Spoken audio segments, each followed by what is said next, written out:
Você já leu a história do fariseu Nicodemos e o seu encontro com Jesus? Neste vídeo apresentaremos a verdadeira história de Nicodemos, baseada no capítulo 3 do livro de João. Nicodemos ocupava uma posição de grande respeito na sociedade judaica.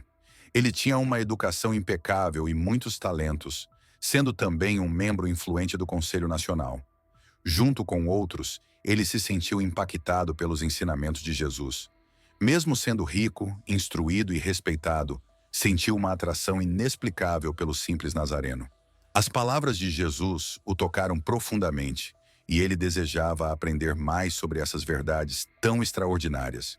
A atitude de Jesus ao purificar o templo provocou uma reação forte entre os sacerdotes e líderes religiosos, gerando um ódio intenso. Eles temiam o poder desse estranho galileu. Não era aceitável que um homem sem status desafiasse a autoridade de uma maneira tão ousada. Eles decidiram acabar com sua missão, mas nem todos estavam de acordo. Alguns, temendo contrariar alguém tão evidentemente guiado por Deus, sabiam que agir contra ele poderia trazer sérios danos à nação, como já havia acontecido no passado com os profetas.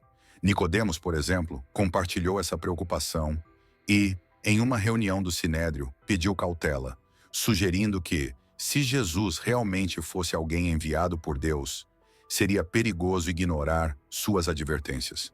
Esse conselho foi temporariamente aceito e, por um tempo, não houve ações diretas contra o Salvador. Após ouvir Jesus, Nicodemos passou a estudar atentamente as profecias sobre o Messias, e quanto mais investigava, mais convicto ficava de que ele era, de fato, aquele que deveria vir. Como muitos em Israel, ele ficou profundamente perturbado pela profanação do templo.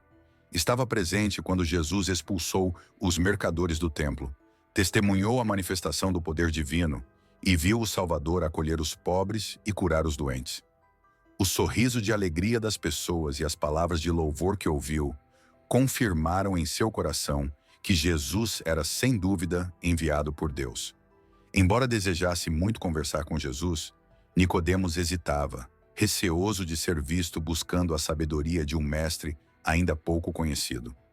Além disso, sabia que, se a visita fosse descoberta, ele seria alvo de desprezo e críticas. Decidiu, então, procurá-lo secretamente, pensando que, dessa forma, outros poderiam seguir seu exemplo. Depois de descobrir onde Jesus costumava se retirar, no Monte das Oliveiras, esperou até a cidade se silenciar para ir até ele. Ao estar diante de Cristo, Nicodemos sentiu uma estranha timidez que tentou disfarçar com uma postura formal. "Rabi", disse ele, "sabemos que és mestre, vindo de Deus, pois ninguém pode fazer os sinais que fazes, se Deus não estiver com ele." João 3:2. Com essas palavras, ele tentava, de forma educada, abrir caminho para a conversa, destacando a autoridade de Jesus como mestre e seu poder milagroso. No entanto, suas palavras expressavam mais uma dúvida do que uma verdadeira fé.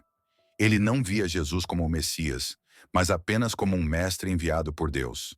Jesus, ao invés de responder ao cumprimento, olhou profundamente para ele, como se lesse sua alma. Sabia exatamente o que Nicodemos buscava, e com uma sabedoria infinita, respondeu diretamente: na verdade te digo, quem não nascer de novo não pode ver o reino de Deus." João 3:3. Com isso, Jesus indicou que não se tratava de um simples debate teórico, mas de uma transformação espiritual profunda. A conversa não era sobre adquirir mais conhecimento, mas sobre a necessidade de uma renovação interna, de uma nova vida vinda de Deus, antes que Nicodemos fosse capaz de entender as coisas celestiais. Nicodemos, que já havia ouvido a pregação de João Batista sobre arrependimento e batismo, e que sentia que os judeus estavam longe de uma verdadeira espiritualidade, ficou confuso. Ele sempre se orgulhou de ser um fariseu, zeloso pelas boas obras, mas agora se sentia desafiado. A ideia de que ele, com sua posição e virtude aparentes, precisasse de uma transformação tão radical, o assustava. Jesus estava dizendo que a mudança exigida não era apenas externa, mas uma purificação interna. Nicodemos não conseguiu entender de imediato a metáfora do novo nascimento. Ele pensava que, como um israelita de nascimento, já estava seguro no reino de Deus. Portanto, a ideia de nascer de novo o pegou de surpresa. Ele questionou ironicamente: como pode um homem nascer sendo velho? João 3,4.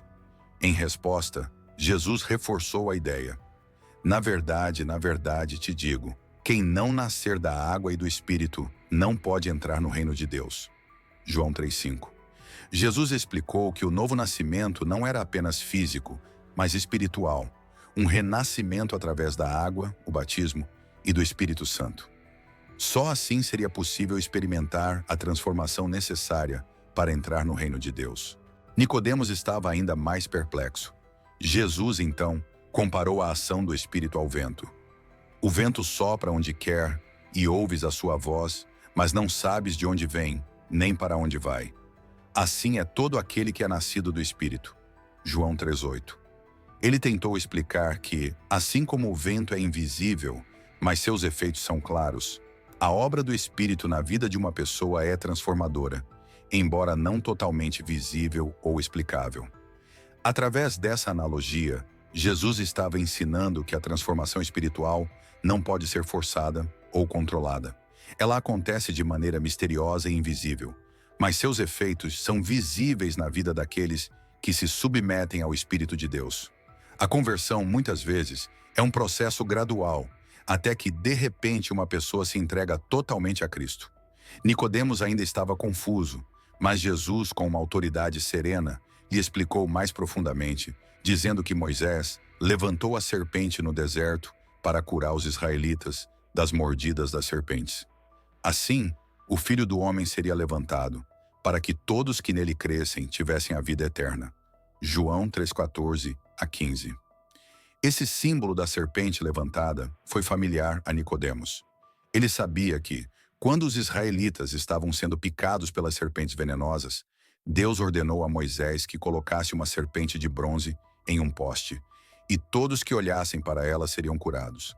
Não era a serpente em si que curava, mas a fé nas palavras de Deus. Da mesma forma, Jesus, sendo levantado na cruz, se tornaria o meio de salvação para todos que olhassem para ele com fé. Nicodemos começou a entender.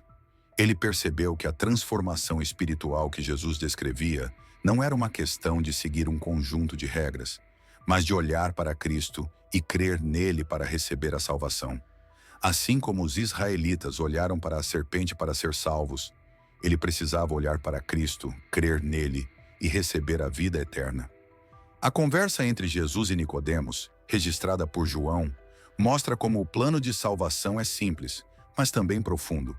A salvação não é por meio de ações externas, mas por meio de uma transformação interna, um novo nascimento que só pode acontecer pela ação do Espírito Santo. A história de Nicodemos é um lembrete para todos nós de que, mesmo que sejamos pessoas respeitáveis ou com boas intenções, precisamos de uma mudança radical em nossos corações para entrar no reino de Deus. Não é através de nossa própria justiça ou esforço que podemos ser salvos, mas apenas pela graça de Deus, através de Jesus Cristo.